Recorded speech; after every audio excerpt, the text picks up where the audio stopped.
Kari, if you can give me a thumbs up when you have the recording going on your end. Sí, ya puedes. Okay, perfect, thank you.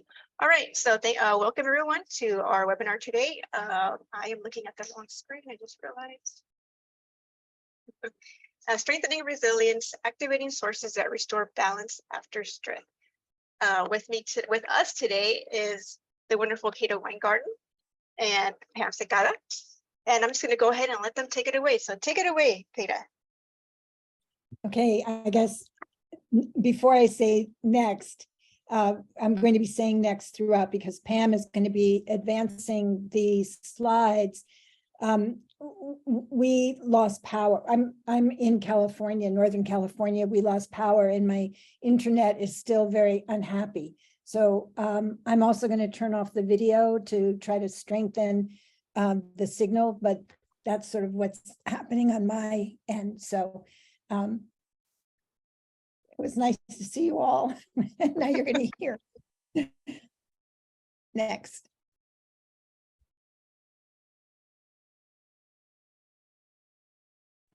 I'll go ahead and take care of these, Kata. Okay, yeah, thanks.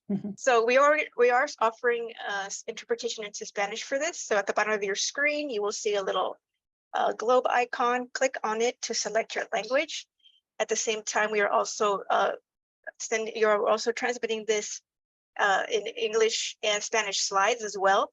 So if you go to the very top of your screen, there is something that says View Options. Click on that, and there's something that says Shared Screens. Karina Gonzalez is sharing with you the Spanish slides. Pam Secada is sharing with you the English slides. Just select which ones you want to view. Should also correlate with what you're listening to. Let's go ahead and go to the next slide. So I am going to talk about today's learning objectives. We are providing, quite a number of ideas and frameworks that we think will help kind of flesh out the concept of resilience. There's really not only a single way of understanding resilience. The other thing that we're doing is we're identifying and providing you ideas of practices that can strengthen resilience. And I want to be really clear that the ones that I'm sharing, at least I can speak for myself, they're ones I actually do. And yesterday when the power was out, I used quite a number of the practices that I'm going to be talking about today. Next.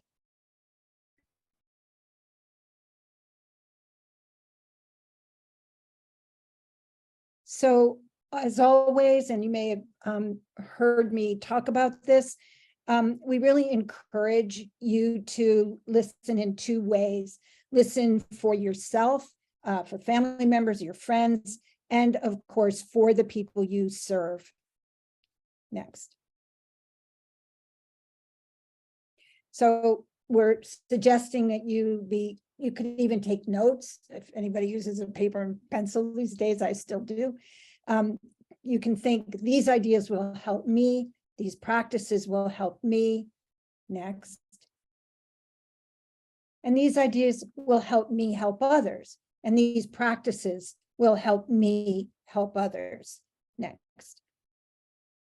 So let's start with a way of thinking about well-being, which is when an individual is able to realize that their abilities, they can cope with the normal stresses of life, can work productively, and is able to make a contribution to his or her or their community. Next. So then, of course, this is the subject of this webinar is resilience. So let's just think together about how resilience and well-being are connected or correlated. Next. So people who are highly resilient are likely to have a sense of well-being. Resilient, when you feel resilient, typically people feel good. Next. And by contrast, when you are not feeling resilient, you're less likely to have a sense of well-being. Next. So here's a pretty simple way of thinking about the two, which is that resilience helps maintain well-being. Next. So again, our perspective at W2W is that there are many ways people think about resilience. Next. And Ann Maston is a psychologist. She's my peer, and she's one of the very first people who did a lot of work on the concept of resilience. And her definition is that it's the capacity of a system, and by that she means a person or even a forest, to adapt successfully despite threats to its persistence, its function, or how it's going to develop. Next. And really importantly, her perspective, which I absolutely share, is that all people have the capacity for resilience. Next. And it's not that resilient people possess unique qualities. It's rather that they have kept or they've been able to access important resources that protect them. And that point is going to come up a number of times in a number of ways through this webinar today. So protect them from what? What is it that people need to be resilient in order to face? Next. So here's a kind of one of the ways we talk about threat, and we use a language of trauma. Could be individual, interpersonal, collective, and you can see on this slide, there are many ways of describing threats: gun violence, sexual harassment, sexism, bullying. There's a whole big range. And in this slide, we're saying we experience threats individually in our relationships with each other and collectively because we live in communities. Next. And loss is another form of threat. And you can have physical or psychological threats to your sense of integrity or wholeness. Next. You can have losses of significant people or even a role or a relationship. You might have been the head of a family or a community leader, and maybe through migration, you've lost that important experience. People lose their family units, their homes, their communities because of the flooding here in California. Many, many people have lost homes and communities. You could be threatened because your economic livelihood is compromised, or your sense of a future potential, whether it's the loss of children in your extended family or your own. And even if your hopes and dreams are shattered, that's a loss, that's a threat to well-being. Next. And yes, shattered assumptions in the core worldview. So now we're going to look at, okay, well, how do we even go about assessing resilience? And of course, not of course, but there are many, many measures, scales, surveys that ask questions that are trying to get at whether people think of themselves as resilient or not. So there are 4 items, and there's a scale that's the most commonly used one. And when they decide to use only 2 of the 10 questions on this scale, this is one of them. I'm able to adapt when change occurs. And the other is I tend to bounce back after illness, injury, or other hardship. And the point here is that for people who endorse these sentences, the researchers say, okay, well, that person is indicating resilience. And here are a couple of other questions from that same scale. Having to cope with stress can make me stronger. That's a belief that somebody might have. And I believe I can meet my goals even if there are obstacles. So these are ways that people who measure resilience do so. These are the kinds of questions that they ask. Next. So these ideas actually fall into what we call kind of a master or a very common narrative structure. And I'm going to just try to point out something here, which is what we see is there's something happens to the person, there's an obstacle, and then they have to meet it, and then they resolve it, but they come out, if you see the line for resolution, it's higher than the line where people start. And that's kind of a very frequently a diagram of a plot in a movie or a book when they're trying to tell a story about somebody who is resilient. Something happens to them and they manage it well, they adapt to it, and then they're better off. Next. So here's some ideas that follow that same idea. What doesn't kill you makes you stronger. Next. I can take even the worst experiences and make something positive out of them. Everything happens for a reason. God will never give you more than you can handle. So these are common ideas, and they conform to what we consider sort of very typical plot elements in movies and plays and books. Next. So one of the questions that we like to ask is, well, are those ideas useful? And we ask it in a couple of ways.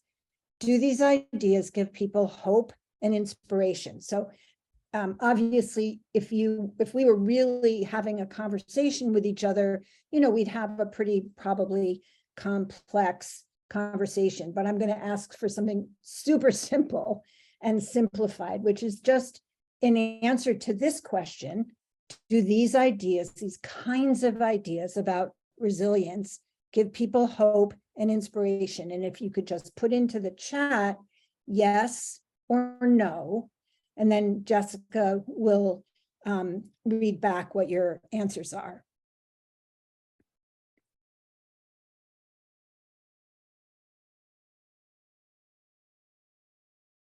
Okay, well, even I can see that we're getting a lot of yeses.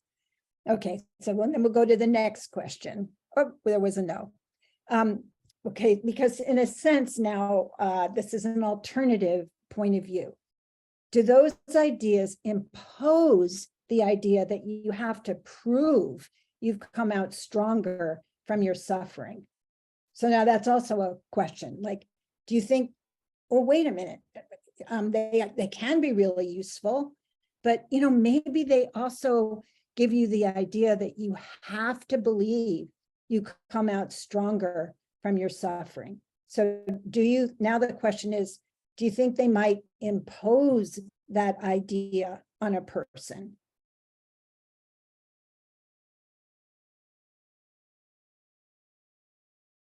No.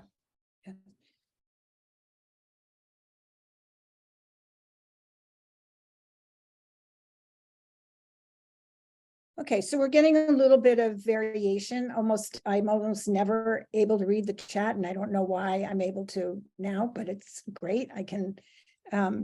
So there's a range of opinion, and that's really what we would expect, and that will make, if we were in a small room together and we were having a conversation, it would make for a really interesting conversation.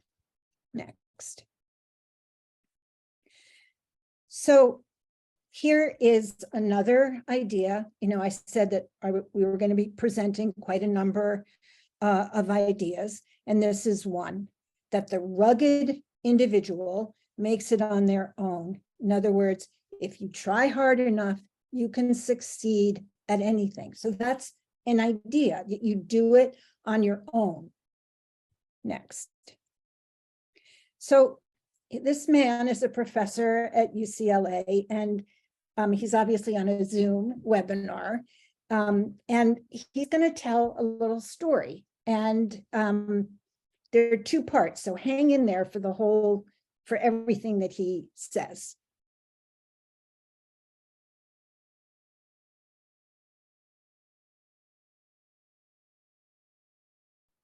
Can you guys hear the Ready. audio? About this.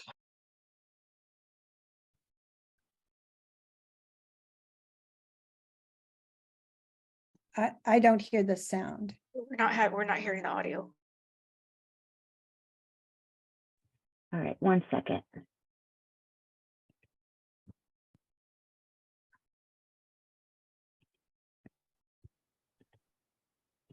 No, I can't hear the sound.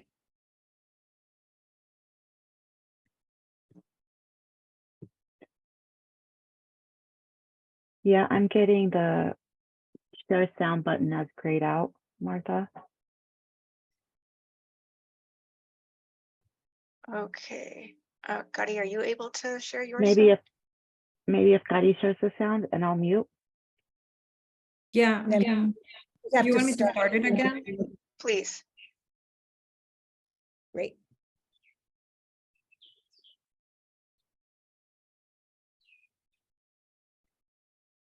Is incredibly important about this because we've got a group of older white men who basically benefited from state socialism, who are now trying to say, gosh, it'd be state socialism if we included more people.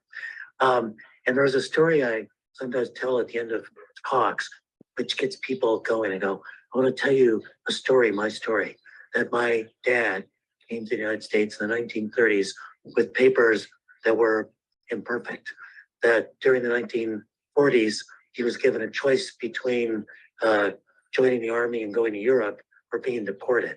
He literally gave a penny to my cousin Carlitos, who flipped it. That's how the decision was made. My dad and the penny went to war, came back safe. A generation later, his son is a distinguished professor at the University of Southern California with an endowed chair. And normally when I tell that story, everybody's kind of heartbroken and crying, and there's a little bit of clapping going on. And I say, that's a great story. It's an American story, and it's the wrong story. Because when it's told that way, it sounds like an individual and their desires, their hard work to get ahead. And I don't deny, and the beauty of Heather's book is she doesn't deny either that part about working hard and needing to do stuff, etc. But when my dad had no papers, he had a union that defended his rights at work. And when he came back from the war, there was a GI Bill, which meant that he, a guy with a 6th grade education, could go to a community college and learn about electricity and go from being a janitor to being an air conditioner repairman. And our family could go from being poor, the kind of poor where you open the refrigerator and just close it back again, to being working class. And he was able, with the GI Bill, he and my mom, to buy a house, to get a bit of an asset. We went to public schools that were decent because our state, California, was investing in them. And when it came time for me to go to university, there was affirmative action to take a chance on a kid like me that did not fit the typical profile. And that's the American story. It's a story of individuals and families, to be sure, but it's a story of structures, policy change, and the social movements that put those policies in place. And we need a narrative that put that all together. So I'm just going to simplify but underscore what he said, which is that there's one way of talking about it, and Pam is going to say even more, which is to say, yes, this is an individual who got ahead because he had those rugged qualities. But he's saying, yes, that's true, but it's much more than that, because there were all kinds of social supports available to him. And because of those resources in combination, our family, I was able to do well. Okay, take it away. Thank you, Dr. Weingarten. So this slide supports what Dr. Weingarten and Dr. Pastor was just saying, that being a rugged individual is not enough. We need more. So healthy people and communities will unfold once the soil is healthy. And we see things like community safety and food justice, reproductive justice, connection with neighbors, access to parks as part of the soil. So healthy soil requires policies that protect people, and then it also requires us to dismantle policies that are harmful. So Michael Ungar is somebody who's done a lot of research with colleagues from all over the world, looking at exactly this, why some people are more resilient than others. And what he's found is that in the context of exposure to significant adversity, resilience is both the capacity of individuals to navigate their way to the psychological, social, cultural, and physical resources that sustain their well-being, and their capacity individually and collectively to negotiate for those resources to be provided in culturally meaningful ways. So when we look at our lives, we see a multisystemic intersecting model of resilience, where the systems, which are the resources that we were talking about, support internal and external conditions for our well-being, like accessible education and clean water, decent healthcare. And one of the things we can do is to help others navigate these essential resources. So Dr. Ungar's R2 model looks at both rugged factors and resources to build resilience. Rugged qualities are generally really effective for handling stress as long as our problems are manageable and are not stacked against us. So when problems when we have a lot of problems and they're Excuse me, complex. Pam. Yes. Excuse me, the interpreters are asking if you could slow down just a bit. Yes, sorry about that. Okay, so Dr. Ungar's R2 model looks at both the rugged factors and the resources to build resilience. Rugged qualities are generally really effective when we're handling problems or handling stress that are manageable and are not stacked against us. When problems are complex, we need a lot of resources to help us cope effectively. So external resources are always part of the strategy that makes us feel that we are able to cope with stress. So here's a graphic example of the way in which rugged qualities and resources are interrelated. A change in nutrition is partially dependent on not just deciding what foods we eat, but also on the relationship we have with others. It's dependent on the access to healthy food, on our income to afford those healthy foods. And it's also dependent on cultural norms, which shape what we eat and how our food is prepared.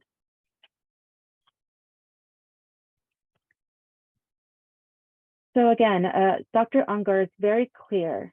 The social, political, and natural environments in which we live are far more important to our health, our fitness, our finances, and even something like the way we're able to manage time, more important than our individual thoughts, feelings, or behaviors. You need to change your world first by finding the relationships that nurture you, the opportunities to use your talent, and the places where we can experience safety, community, and governmental support and social justice.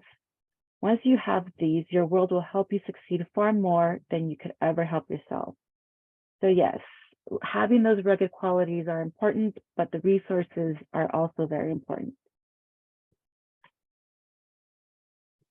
Thank you. Thank you, Pam.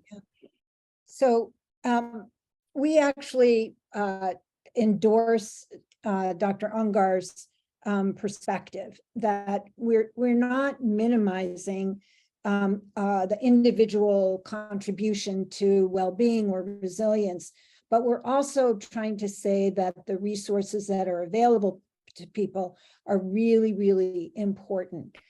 So who makes it? You know, in studies of high-risk groups, and I think this is, to me at least, it's very reassuring that even when people have experienced many, many threats, about 70 or 75% of people end up doing well.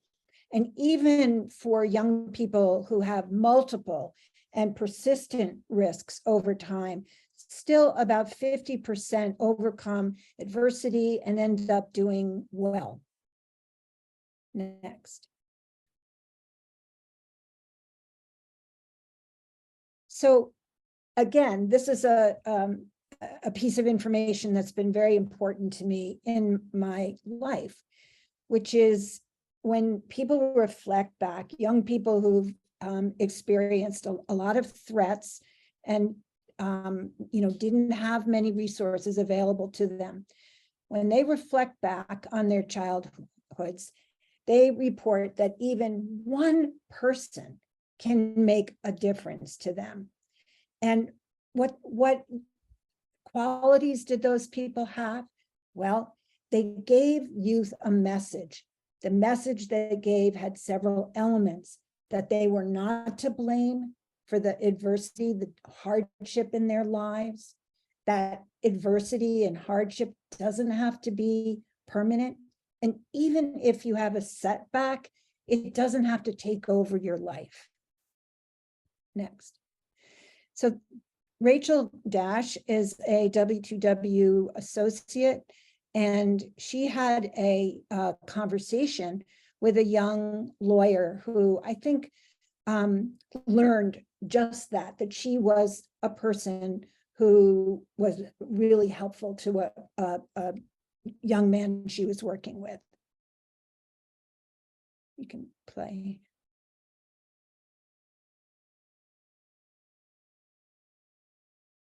I think we're going to have the same sound issue.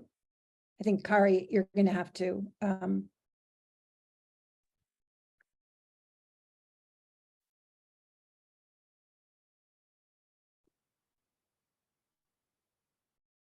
Can I start it now?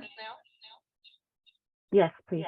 This is a story from a young attorney working with unaccompanied minors seeking asylum.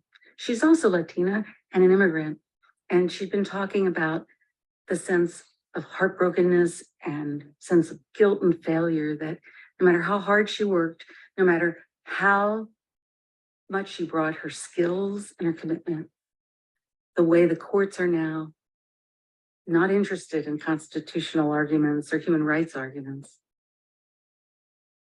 Asylum keeps being denied no matter how hard and consistently she works for young clients.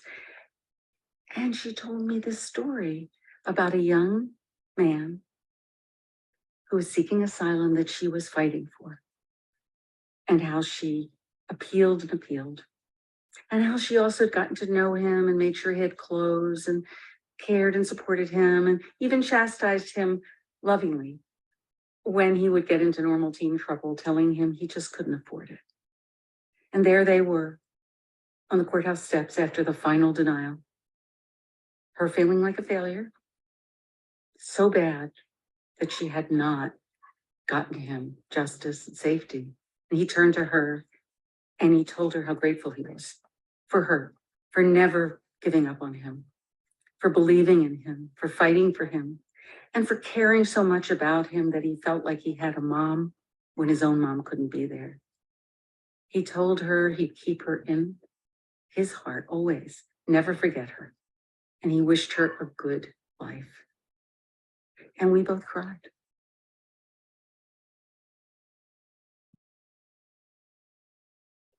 So I think Rachel's anecdote to me is a really beautiful and moving example of somebody who was a turnaround relationship for a young person. And while she couldn't get, everything she wanted for him, she mattered, and their relationship to each other mattered. And I think when, all of us do the work that we do, it's really important to remember that every opportunity we are kind, we are, smiling, even a smile at somebody can help that person get through a day, get through their life. So the next group of slides we're going to be presenting, obviously these are, they're not slides that show you how you can change our social, larger societal, political environment. But they are going to give you ideas about how we can create moments of calm that help us kind of rebalance, re-regulate. And so when we are calmer, when we have more energy, when we take a deep breath, they help us with the adversities we face and then allow us to help others achieve moments of calm, which will then translate into their being able to manage the difficulties, the challenges in their lives. So now we're saying, yes, we really do believe that having resources is important. But we're also saying, not all of us are in a position to change resources, provide more resources, but all of us actually are in a position to manage to stay calm so that we have more energy to do the work we want to do. Next.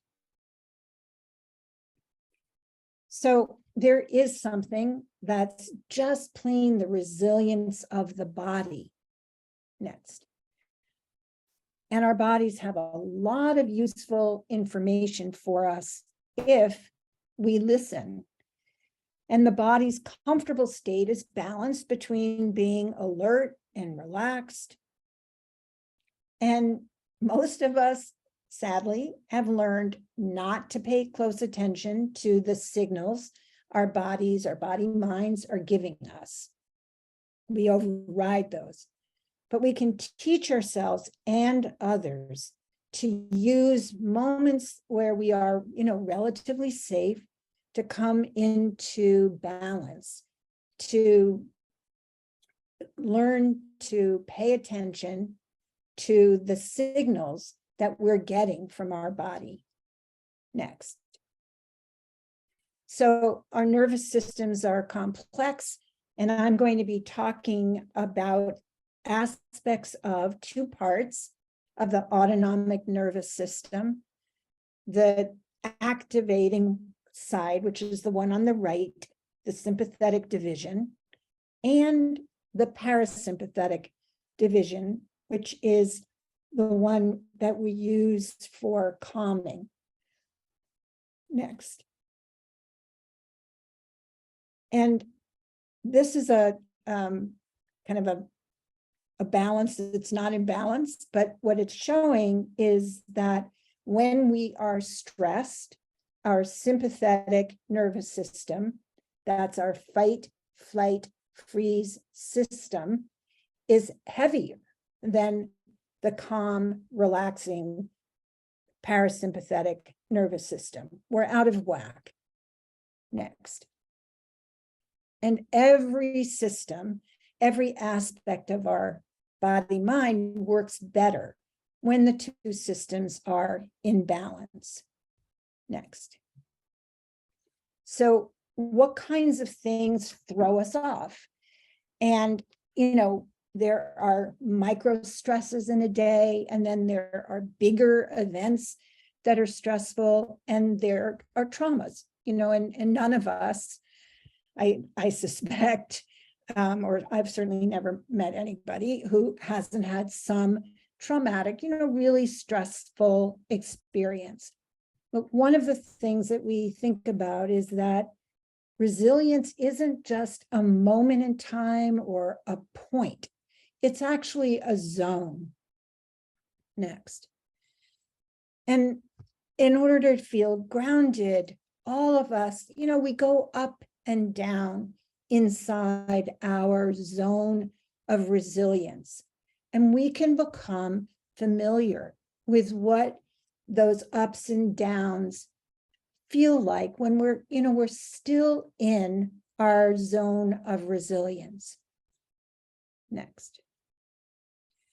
But sometimes something happens and we get stuck out of our zone of resilience, and it's too high. We feel panicky. we're irritable, our thoughts are racing.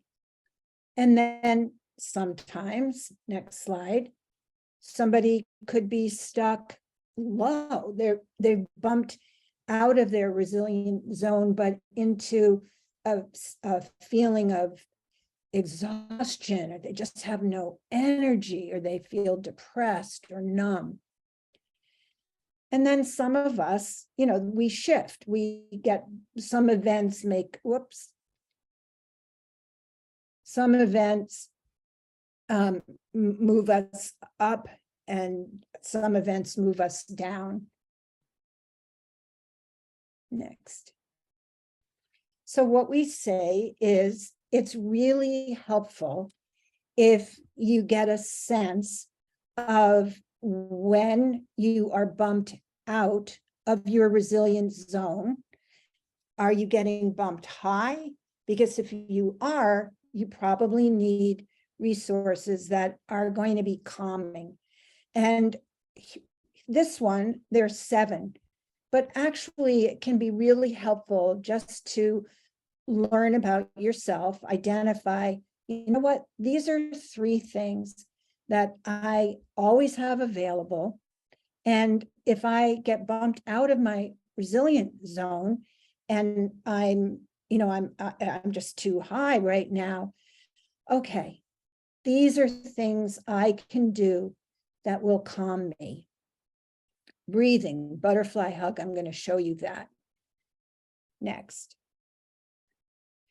But somebody else who gets bumped out of their resilient zone and they're too low might need energizing resources. So they're going to want jazzy music or kicking a ball.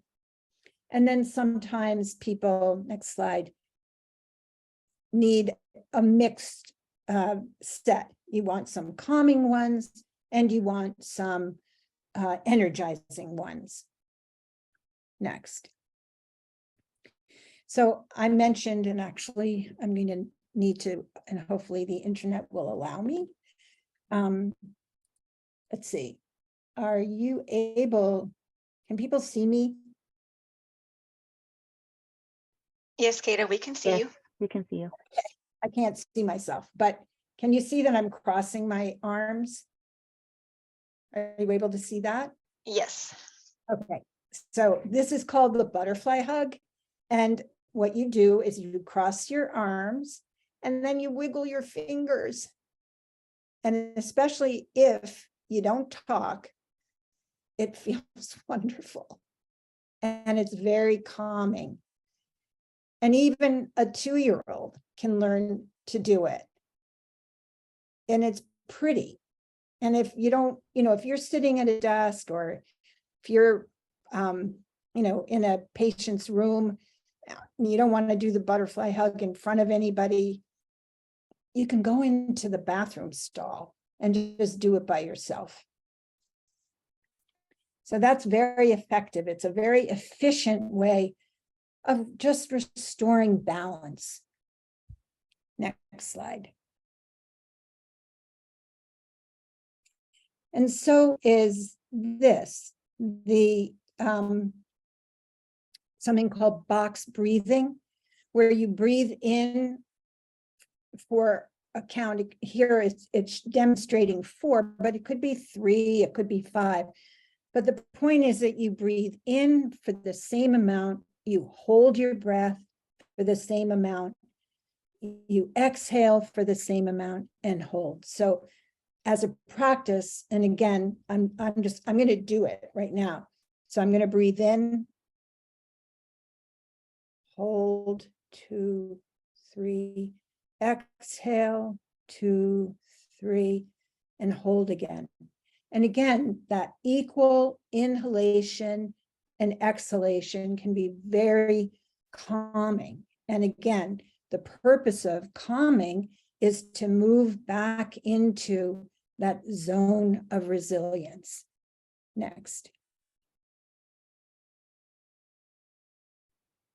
So yeah, I like this. The brain listens to, can we go back for a moment? The brain listens to the lungs. Yes. So managing our breath helps us manage our minds. I think that's absolutely the coolest thing. Next.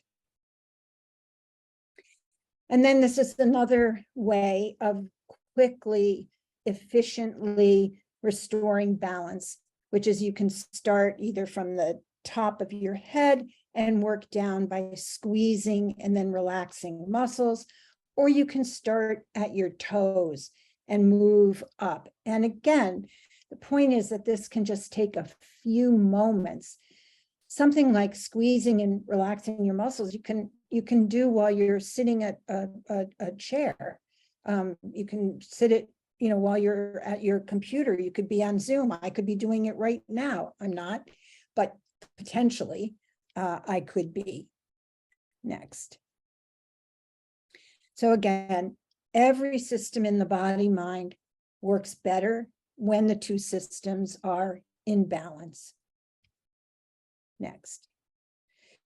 So what other resources do we have to help with our well-being? So serotonin, dopamine, endorphins are all neurotransmitters, and oxytocin is a hormone, and all four of them support our well-being and support resilience. Next. So I'm focusing here on endorphins because they actually increase feelings of pleasure and well-being, and they also reduce pain and discomfort. So that's a really important neurotransmitter to try to amplify or activate. Next. The benefits are many. It reduces depression, anxiety. You can modulate your appetite. It enhances immune response. And as I said, it reduces pain. So, okay, that sounds great. How do we do it? How do we get it? Next. So it turns out that there are a lot of ways, a lot of activities that boost endorphins, of which this is not a complete list. There are many other ways, but these are ones that I think are kind of fun. So you can eat dark chocolate. Whoops, let's just stay there for a moment. Exercise, listening to music, creating art, and that can be coloring. I was coloring yesterday in an adult coloring book, and again, I had no power. I was stressed, you might say, and I found that coloring was a really it was calming, and I'm sure it did boost my endorphins. Laughing, certain kinds of touch, and mindfulness. Next. Now, I hope this one works. This is actually something I have on my computer, and we definitely need the sound because the fun part here is the sound.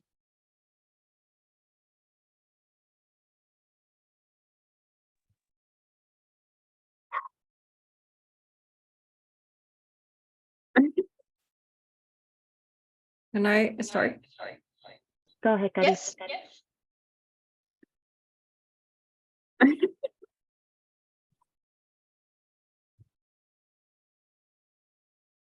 I don't hear the sound.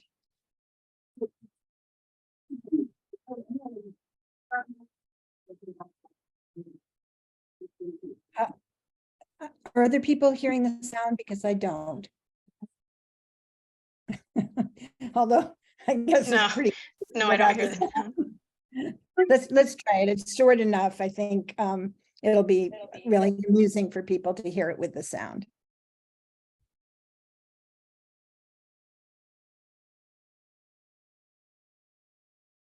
I did the same thing that we did with the other video. I don't know why it's not like playing. Let me try it. See.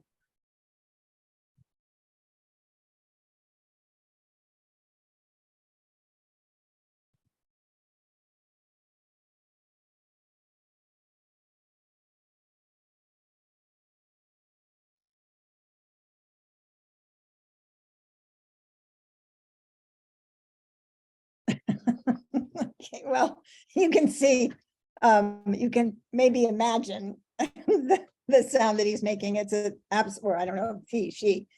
It's a fantastic laugh sound. And I have that on my computer. And again, I think that watching this,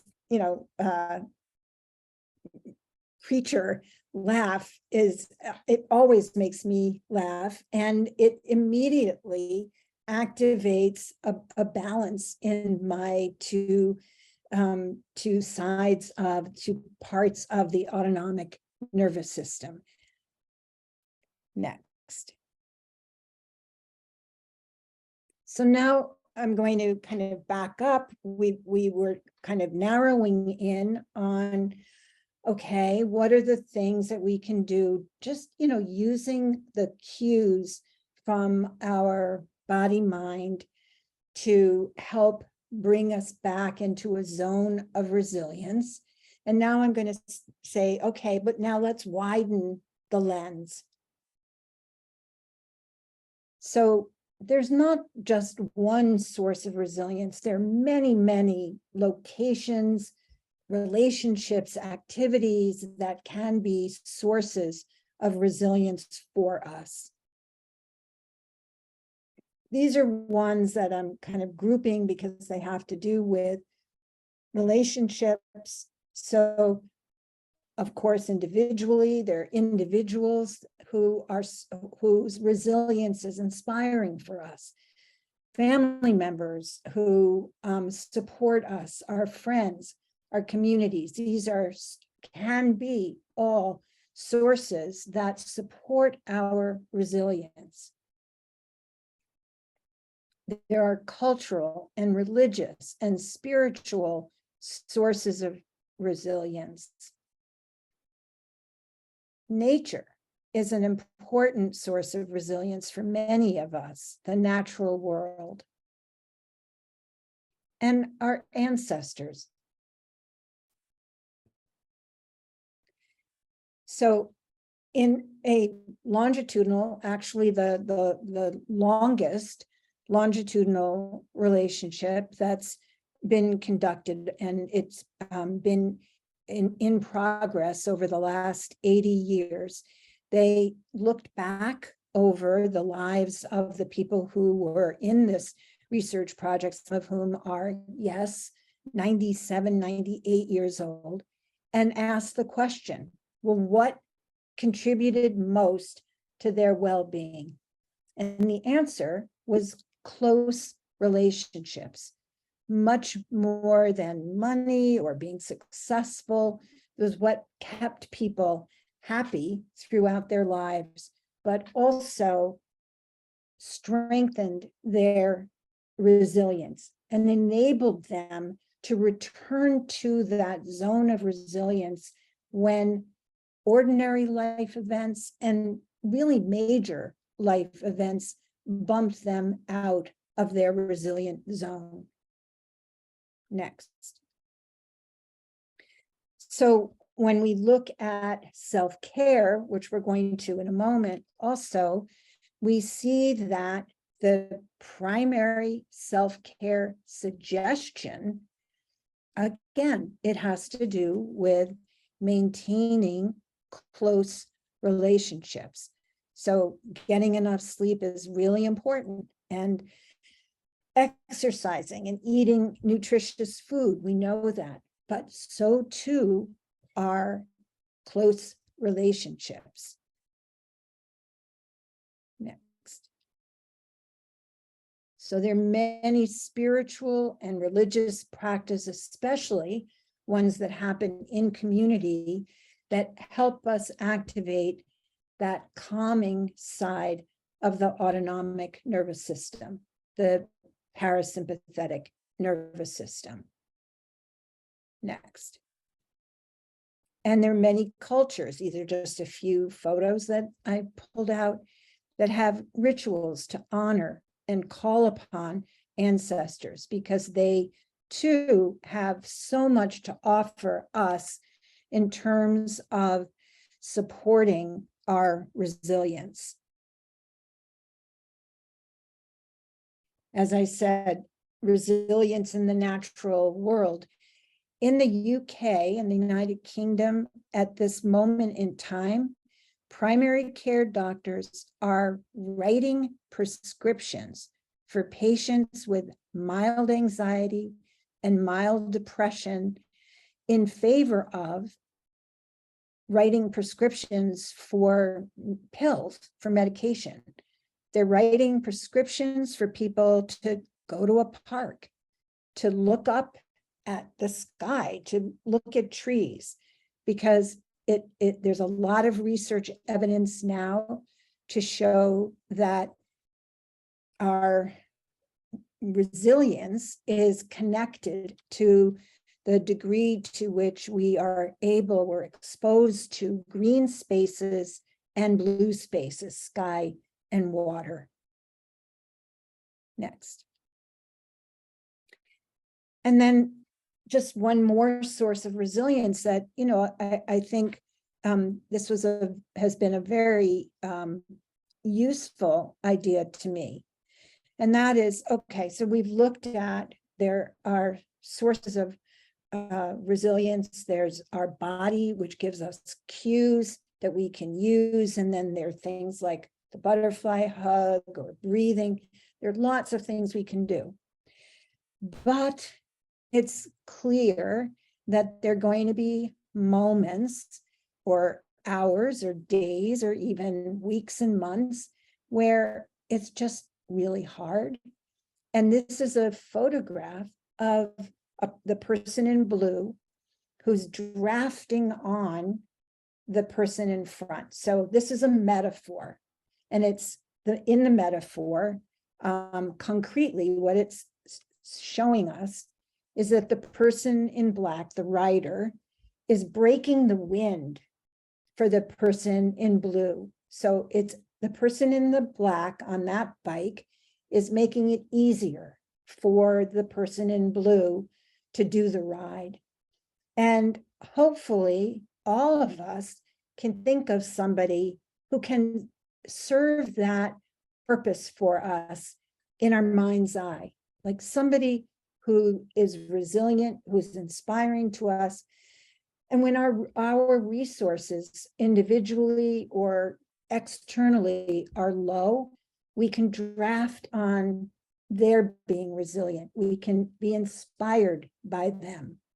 So again, one of the points that I'm making here is we don't only have to go it alone. There are many ways that we can draw on the resources of other people to help us move into a zone of resilience where we will be more effective. Next slide. So now let's just look for a moment at our work environments. So now we're sort of coming at this from even a different kind of angle, and that is, where does stress arise in our work environment? Well, obviously, or I think it's pretty obvious, situations produce reactions in us, and our reactions consist of our thoughts, our feelings, and symptoms in our bodies. And reactions are inevitable in stressful work environments. So we recently at W2W, we learned about this free app. At the moment, it's only available for people who have iPhones, but it's a really interesting app in that it allows you to kind of pause and say, I'm feeling something, what is it? And it gives you over 144 words for an emotion, a feeling you might be having at a particular moment. And then it gives you evidence for how to manage the feeling that you might be having at that moment. So again, going back to the work situation, let's say I'm at work, something I thought was already taken care of, it hasn't been, and I have a reaction. You know what? I might take out my phone and say, all right, what is the word for this?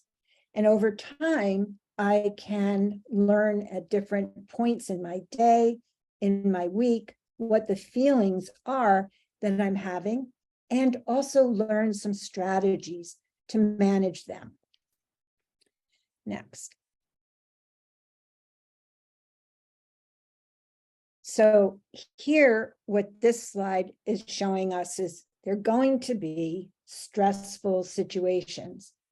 But at work, one of the things that seems to help people manage those stressful situations is when they offer appreciation to their colleagues or they receive appreciation from their colleagues. And I will give you a very recent example.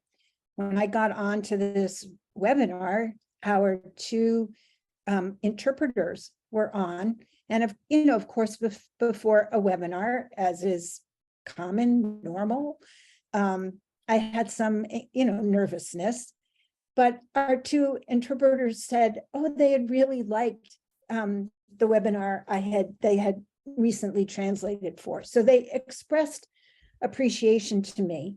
And what happened? My nervousness went way down. Thank you, interpreters. So this is something we can do for each other. Next slide. So we can foster a culture of appreciation at work. And it works best, really, when it's the norm of the working group. And everyone sees themselves as having a role in creating that kind of working group norm. Next. So again, this is a little tricky, which is that appreciation isn't really the same as praise. So if I praise somebody, I'm evaluating their work, and that's a good thing, especially if somebody is offering me positive praise. But appreciation really is saying, you know what you did made a difference to me. Next. It's a way of expressing how the person who's offering the appreciation was impacted by the other person's work. And you can't really challenge that. If somebody says that was good, you can say to yourself, yeah, not really. But if somebody says, I benefited from what you did, you can't challenge that. So appreciation functions in the workplace differently than praise. They're both important, but appreciation, again, is likely to enhance people's resilience, to help people stay in or move into their zone of resilience. Next. So how do we do it? You can be very specific about what it was that you admired that the other person did. You can say why it stood out, why it had merit, and what its impact was on you. So those are all ways we express appreciation in words, and that's important, and that works for a lot of people. Next. But sometimes words don't convey appreciation, or we know the person isn't going to register words. So what else can we do? So yeah, there are other things that we can do, and here are some examples. You can write a text.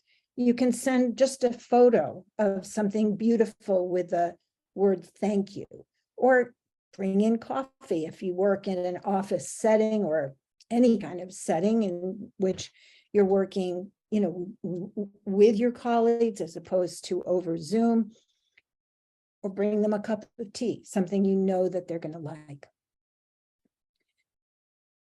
So, okay, now we're going to look at the importance of self-care, because self-care builds and strengthens resilience.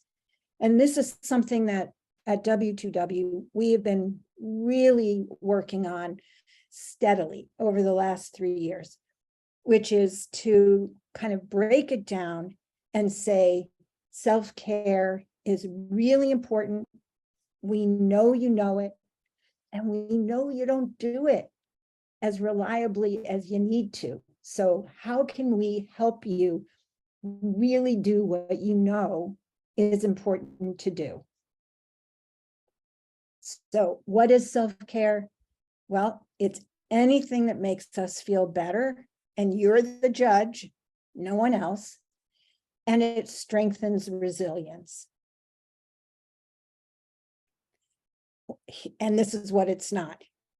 It's not selfish, and it doesn't have to take a lot of time. These are some really quick grounding techniques that, yes, they are a form of self-care. So if you're distressed, you can just count. You can wiggle your toes. You can, right here, I'm working on an Afghan. You can feel your yarn. Get up and get a drink of water. I have a drink of water right here. I'll drink my water. Swallow it. Try not to choke. So these are small things that are grounding, and they are self-care. And none of them has to take more than 30 seconds. Of course, if you wanted to take 3 hours, that's fine. But self-care can happen in really small bites, if you will, small things that you do that can make a difference. Next. Self-compassion. Okay, what is that? It's being kind in the presence of our own suffering. It's like being your own best friend. And it comes about when we say to ourselves, okay, what am I experiencing now? What do I need to feel better? So yesterday, power went off. It was incredibly windy. It was scary. The trees were, blowing around our house. I was scared. Instead of beating myself up for feeling scared, I was like, you know what? You feel scared. That's fine. What do you need to feel better? I went downstairs, I made myself a cup of tea. I did my adult coloring book. These are not rocket science. And I felt better. I did pay attention. I didn't judge myself. I didn't say, oh, you're a grown up, you shouldn't be frightened. I was frightened. It was a scary storm. Next. And research on self-compassion shows us it does reduce depression, anxiety, and shame. Who wouldn't want that? It increases happiness and life satisfaction. It reduces our comparing ourselves to other people, which, for most of us never amounts to a good thing. It's associated with healthier body image and less disordered eating. It reduces burnout. And it's associated with better physical health and immune function. So seems like that's a win-win-win-win. Next. Oh, yeah, associated with better sleep as well. And you probably, hopefully, do see behind me reasonable hope. I have a little sign of it a friend made for me. Reasonable hope supports resilience. So we all know the kind of hope where you hope in the future. That's what I call rainbow hope. There's going to be a pot of gold at the end of that rainbow. But reasonable hope is about making sense of the present now. And it's something that we do, preferably with others. We're not a single little carrot. We're a group of carrots. And reasonable hope is something we can aspire to. Here's something else that's been very important, which is there are a lot of small actions any of us can take, and they matter. When somebody does something small, kind, a gesture, a look, even if you're in the car and you need to get into another lane and you weren't quite in the right lane and somebody lets you in and they kind of motion you, that's a small gesture, but it can make your day. It can make your drive. So it's really important to realize that small actions aren't trivial. If it's trivial, it means it doesn't matter. But something small can still matter. And you never know what the ripples outward are going to be, even from a small action that we did. Next. So I'm going to close before we move to the Q&A part and the conversation part with some lines from a poem that I came across recently. Wherever we go, the chance for joy, whole orchards of amazement, one more reason to always travel with our pockets full of exclamation marks, so we might scatter them for others like apple seeds.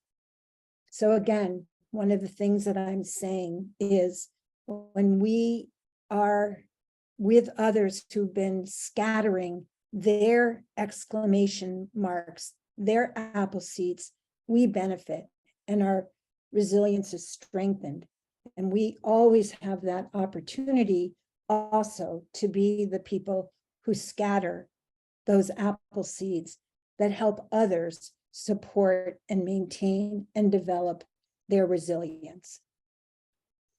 So at this point, we're going to open for comments, questions.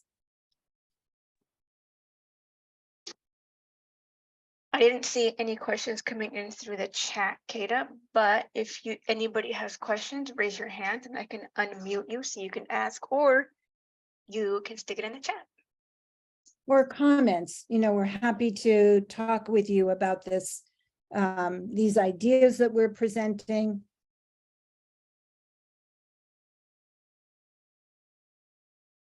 What struck you? What was of interest? Anything challenge you?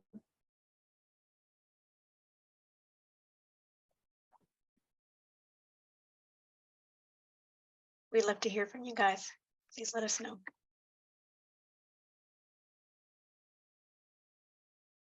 In the meantime, can we go to the next slide so we can put up the evaluation? And while you guys are forming your questions in your minds, I just want to say that we forgot to mention at the beginning that this presentation is accredited for continuing education. So if you want to receive your certificate of continuing medical education or continuing nursing education or a certificate of attendance, you are required to submit the evaluation. Also, at the end of the day today, I will be sending everyone an email with the links to the recording, evaluation, the PDF of these slides, and any other pertinent resources that Kita would like me to share with you all. once again, any questions, any comments? My personal comment to you, Kata, is that poem was beautiful. Thank you for sharing it. Even though I've been playing with the slides for the past week, I actually hadn't noticed that poem. So thank you for sharing that. Thanks, Martha. We're getting some thank you comments in the chat, Kata. A lot of thank yous.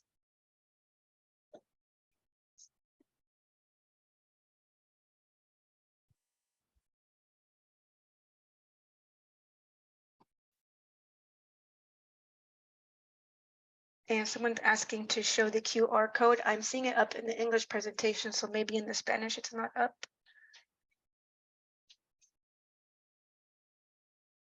It is also. Okay. So I do see from Sam, how would you deal with stress when it's a continuing source of stress, for instance, illness that almost feels draining? So Sam, that's a really important question, like the difference between a stress or stressor that is time limited and brief, as opposed to one that's ongoing. And I actually use myself all of the resources that I've presented. There's not a single resource or an idea that I don't myself use. And I also, I deal with chronic pain conditions. So I don't think that, I think the model has to be a little bit different. It's not that you use the resource, you feel better, and then you don't any longer have the stress. In this case, you might continue to have pain. The question is whether or not your experience of it is modified by the fact that you're taking some control in a moment over what it feels like then. So I find the breathing exercises very helpful in terms of managing pain or the continuing stress of illness. I have on my laptop, which is where I'm doing this webinar, my opening, or I guess my screen saver is a picture of a lake.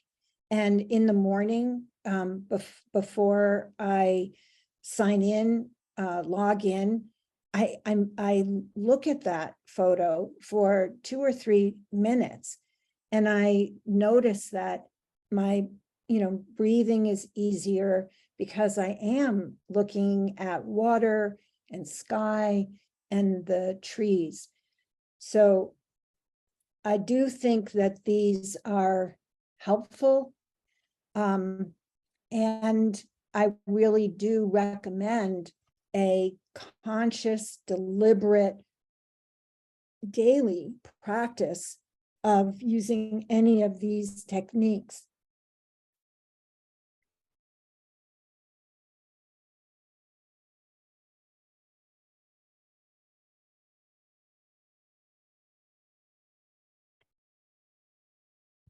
Yeah, there's one more question in the chat from Tara.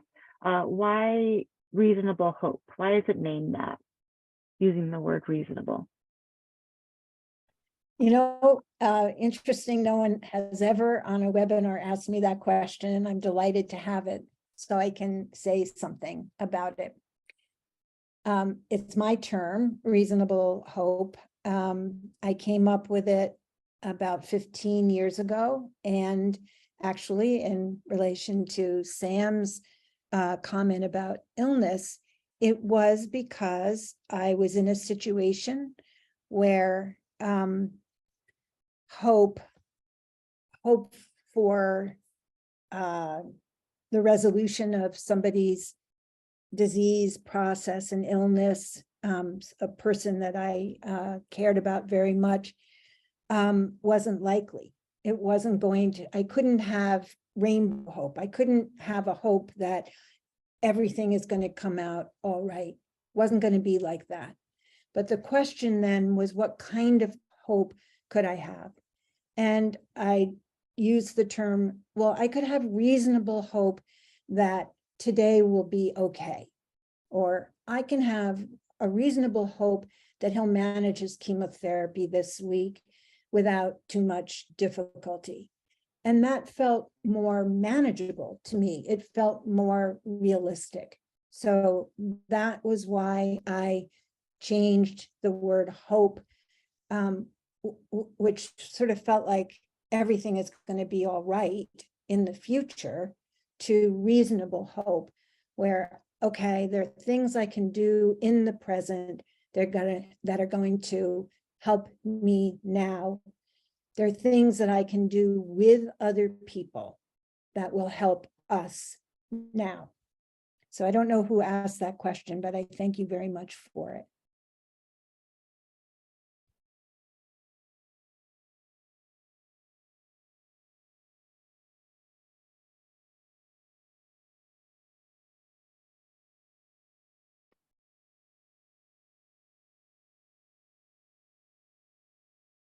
Are we seeing any other questions or comments?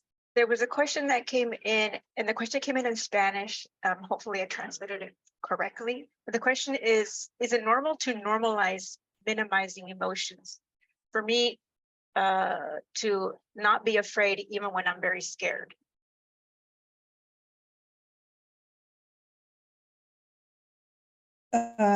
Wait, is it normal to Normalize minimizing emotions.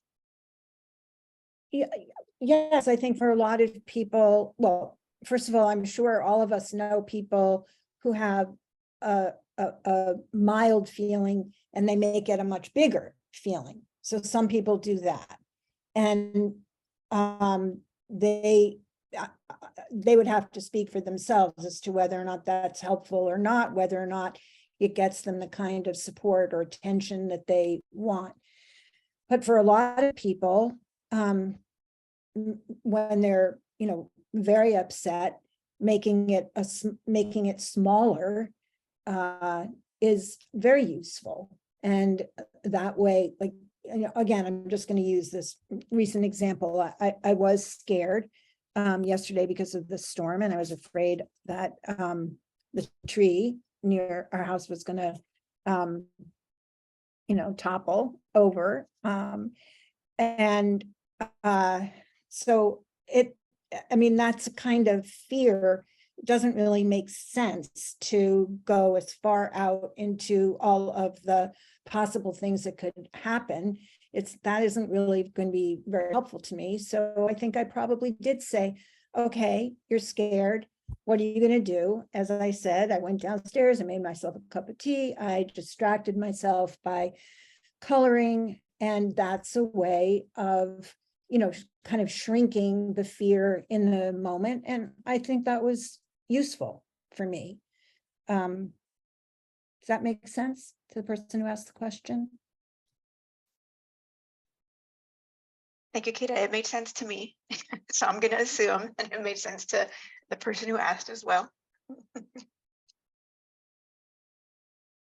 Are there any other questions? Please feel free to raise your hand and I can actually take you off of mute to ask your question if you have one. And while I'm waiting to see if anybody has other questions, I also want to mention that I will be emailing everyone. I don't know if I mentioned it already. I will be sending you all a follow-up email with the links to the evaluation. I think I did. And the recording and any other resources later on today. And I don't see any more questions coming in, Kata. So if there are no more questions, I'm going to go ahead and say thank you to Dr. Weingarten. A huge thank you to our interpreters. And please stay in touch or stay up to date with MCN for any upcoming webinars. You guys all know what our website is, www.migrantclinicians.org. And once again, thank you. And we will see you on the next presentation. Thank you all. Thank you. Bye-bye. Bye.